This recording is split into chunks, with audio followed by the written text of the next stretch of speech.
Bonjour à tous.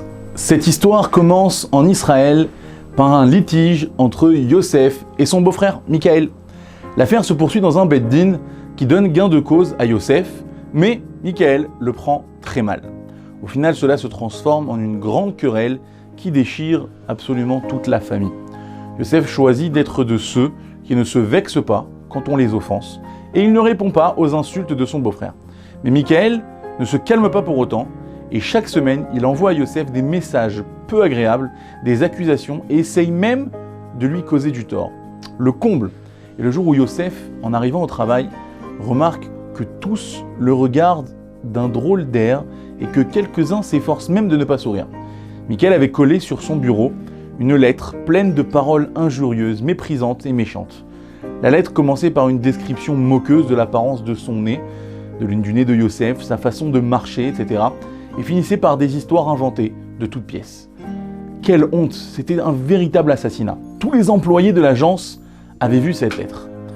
En lisant ce papier, Yosef est sous le choc et finit par s'évanouir à un point tel qu'à l'hôpital on lui diagnostique une légère crise cardiaque. Quel choc!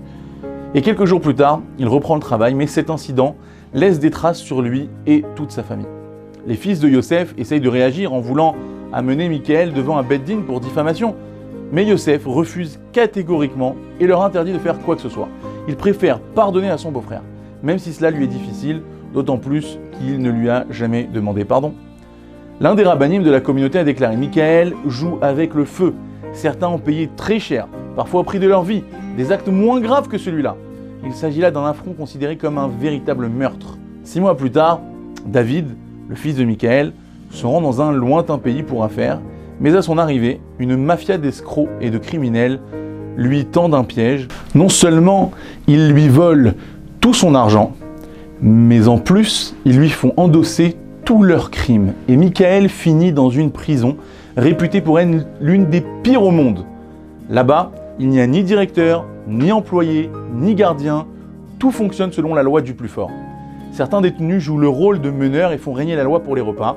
Les cellules ne sont pas fermées et chacun peut circuler librement. C'est la loi de la jungle, tout simplement. David est un enfant gâté, de bonne famille, et dès son arrivée à la prison, il devient le punching ball de tous les détenus. Chacun soutire tout ce qu'il veut de lui et de sa famille en le menaçant de mort s'il n'obéit pas. Pas un jour ne passe sans qu'il ne se retrouve avec un membre cassé. Et comme il n'y a pas de médecin pour le soigner, il attache ses membres fracturés avec des cordes. David souffrait atrocement et se traînait par terre en suppliant qu'on lui donne quelque chose à boire ou à manger. Un véritable enfer sur terre. Tous les quelques mois, on l'emmenait au tribunal où il rencontrait ses avocats qui ne parlaient pas sa langue.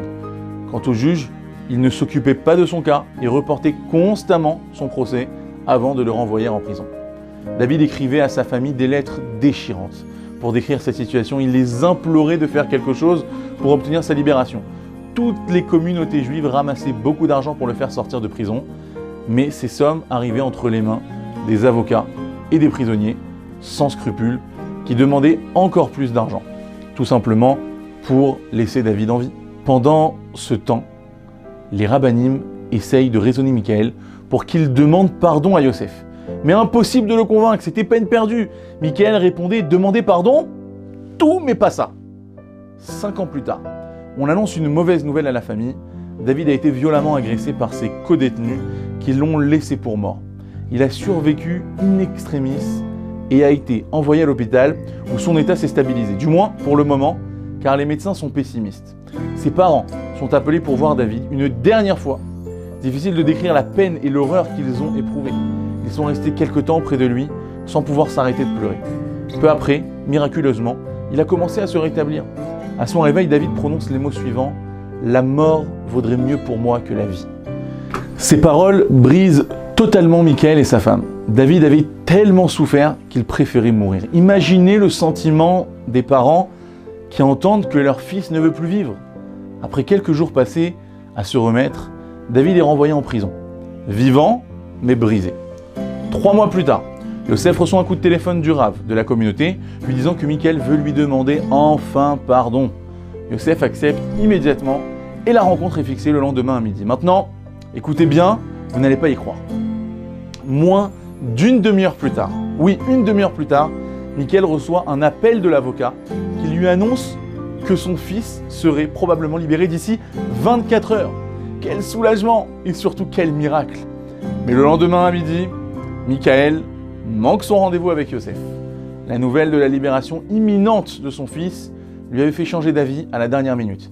Il était tellement heureux qu'il ne voyait plus aucune raison de demander pardon et que c'était trop difficile pour lui de toute façon. Quelques heures plus tard, Michaël et sa femme attendent les nouvelles avec angoisse. L'avocat leur avait dit que la mise en liberté pouvait intervenir à tout moment, mais au final, ce moment a traîné 1 heure, puis 2 heures, 1 jour, 2 jours, puis toute une semaine, après quoi le tribunal a reporté l'affaire à 6 mois plus tard. Quelle désillusion! Michaël et sa femme s'imaginaient déjà avec leur fils, et voilà que leur espoir s'envolait. Ils étaient complètement démoralisés. 2 semaines plus tard, le Rav rappelle Yosef et lui dit « Les parents sont totalement brisés et Michaël veut vous présenter ses excuses. Sincèrement cette fois-ci. Mais si vous refusez, je comprendrai, c'est normal. » Mais encore une fois, Yosef accepte immédiatement. Cette fois, Michaël vient au rendez-vous et se met à genoux en pleurant et en suppliant Yosef de lui pardonner.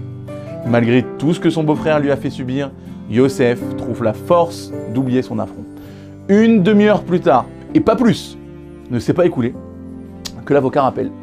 Michaël n'a plus d'espoir.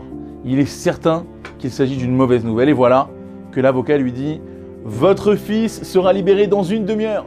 Cette fois, je pense que c'est sérieux et je vous rappelle. » 1 heure plus tard, le coup de téléphone libérateur arrive enfin.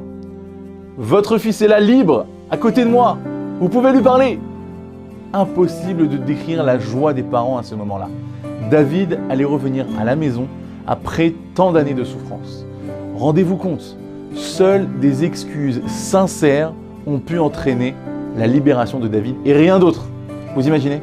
Cette histoire nous montre combien il est grave d'humilier son prochain en public et à quel point il est essentiel de lui demander sincèrement pardon. Shabbat shalom, mon mémoire.